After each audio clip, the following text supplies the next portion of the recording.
Non veg பிரியர்களுக்கு உப்புக்கண்டம் ஒரு வரப்பிரசாதம். Mutton கடையில் போய் பார்த்து மட்டன் வாங்கி சுத்தம் பண்ணி அது சேர்மானமெல்லாம் சேர்த்து சமைச்சு சாப்பிடணும் அப்படிங்கிற அவசியம் இல்லாமல் இது சும்மா அப்படியே எண்ணெயில் ஷாலோ ஃப்ரை பண்ணிவிட்டு சாதத்தோடு சேர்த்து சாப்பிட்லாம். அட்டகாசமாக இருக்கும், ரொம்ப சுவையாகவும் இருக்கும். இந்த உப்புக்கண்டத்தை வச்சு ஒரு குழம்பு ரெசிபி நம்ம பார்க்க போகிறோம்.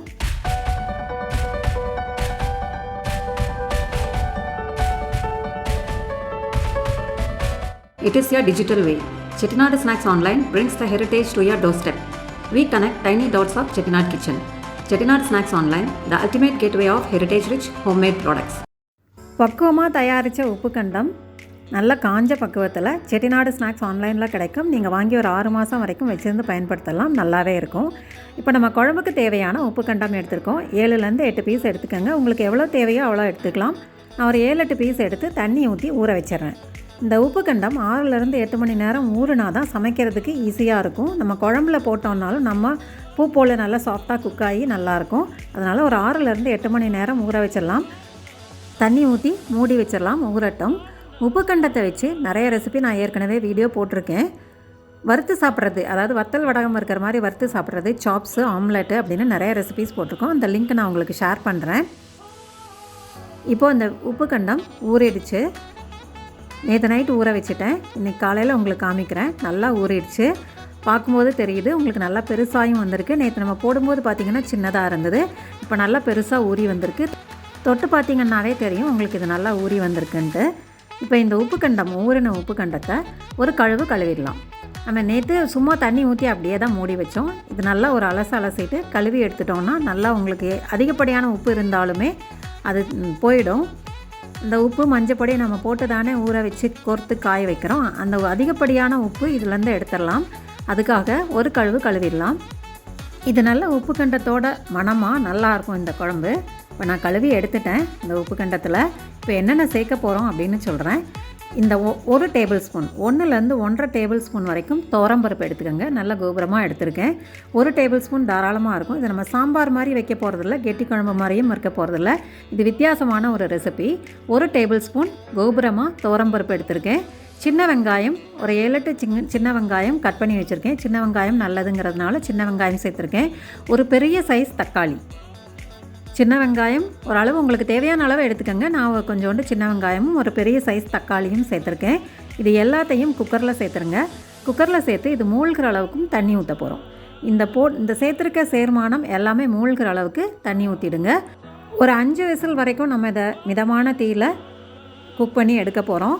அதனால் இது மூழ்கிற அளவுக்கும் தண்ணி ஊற்றி மூடிட்டு அடுப்பில் கொண்டு போய் வச்சிடலாம். இது நிதானமாக வெந்து வரட்டும். இப்போ இது நல்ல ப்ரெஷர் குக்கரில் வெந்துச்சுன்னா வெங்காயம், தக்காளி, பருப்பு, இந்த உப்புக்கண்டம் எல்லாம் சேர்ந்து நல்லா வேகும்போது அது எல்லாத்தோடைய ருசியும் நல்லா சார்ந்து ரொம்ப சுவையாக இருக்கும். அதில் இருக்க உப்புக்கண்டம் நல்லா சாஃப்டாக இருக்கும். நான் அடுப்பில் வச்சுட்டேன். இது ஒரு 5 விசில் வரைக்கும் மிதமான தீயில் வச்சு எடுத்துக்கலாம். நல்லா சவுண்டு வர ஆரம்பிச்சிருச்சு. இது ஆறட்டும். நல்லா 5 விசிலுக்கு அப்புறம் ஆறுனதுக்கப்புறம் நம்ம திறந்து பார்க்கலாம். நல்லா ஆறிடுச்சு. எவ்வளோ நல்லா மலர்ந்து வெந்திருக்கு பார்த்தீங்களா? அந்த பருப்பும் நல்லா மலர்ந்துடுச்சு. இந்த தக்காளியும் நல்லா மசிஞ்சிடுச்சு. தக்காளி, வெங்காயம் எல்லாமே நம்ம நல்லா வேக விட்டதுனால மசிஞ்சிடுச்சு. இன்னும் கொஞ்சம் பெருசாகிடுச்சு. நம்ம நேற்று ஊற வச்சப்போ இருந்த சைஸை விட இப்போ வெந்ததுக்கப்புறம் இன்னும் கொஞ்சம் பெருசாகிடுச்சு. நல்லா சாஃப்டாகவும் குக் ஆகிடும். மட்டன் மாதிரியே உங்களுக்கு நல்ல பூ போல் குக் ஆகிடுச்சு. இப்போ நம்ம இதில் எப்படி குழம்பு பண்ணுறது அப்படிங்கிறத சொல்கிறேன். இது வித்தியாசமான குழம்பு வகை, ரொம்ப சுவையாக இருக்கும்.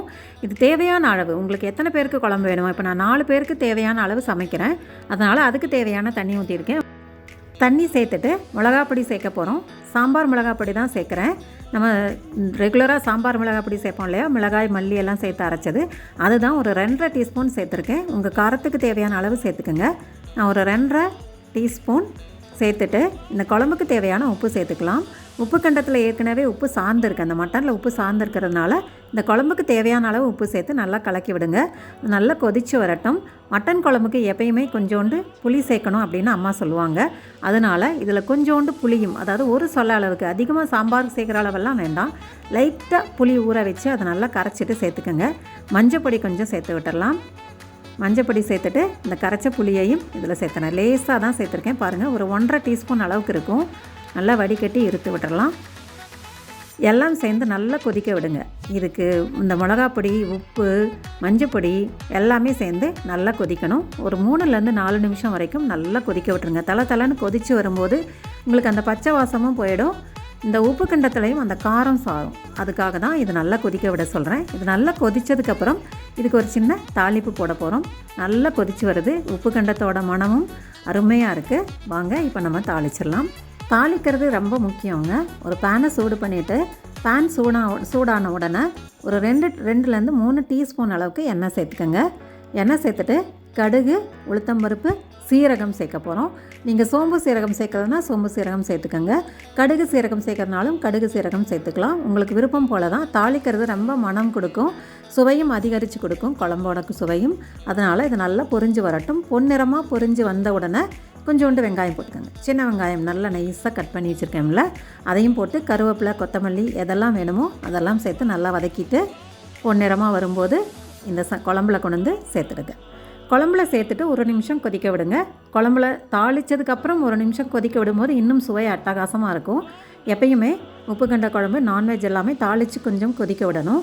நல்லா கொதித்து வரும்போது நம்ம இறக்கி பாத்திரத்துக்கு மாற்றிடலாம். அட்டகாசமான உப்பு கண்ட குழம்பு ரெடி ஆகிடுச்சு. இது சாம்பாரும் இல்லை, கெட்டி குழம்பும் இல்லை. இது வித்தியாசமாக செட்டிநாடு பகுதியில் தண்ணி குழம்பு மாதிரி வைக்கிறது உண்டு.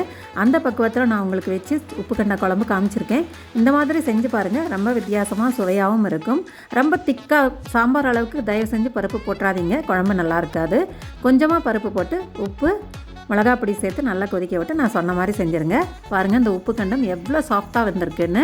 இந்த அளவுக்கு பூ போல் வெந்துடும். நல்ல மட்டன் மாதிரியே இருக்குது பார்த்தீங்களா? உங்களுக்கு பார்த்தீங்கன்னா நல்லாவே தெரியும். அருமையான உப்பு கண்ட குழம்பு ரெடி ஆகிடுச்சு. செஞ்சு பார்த்துட்டு நீங்களும் இந்த சுவையை அனுபவிக்கணும். எப்படி இருந்ததுன்னு சொல்லுங்கள். நம்ம சேனலை ஃபஸ்ட் டைம் பார்க்குறவங்க சப்ஸ்கிரைப் பண்ணிக்கோங்க. தேங்க்ஸ் ஃபார் வாட்சிங்.